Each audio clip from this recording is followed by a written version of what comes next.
of severe weather, the test will be postponed to the next good weather day. Reception of this broadcast and the alarm tone will vary at any given location.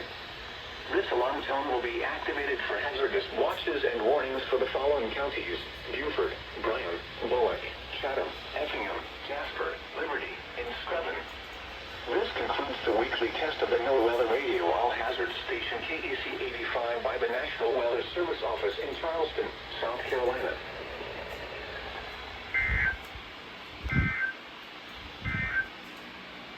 Here is the latest tropical weather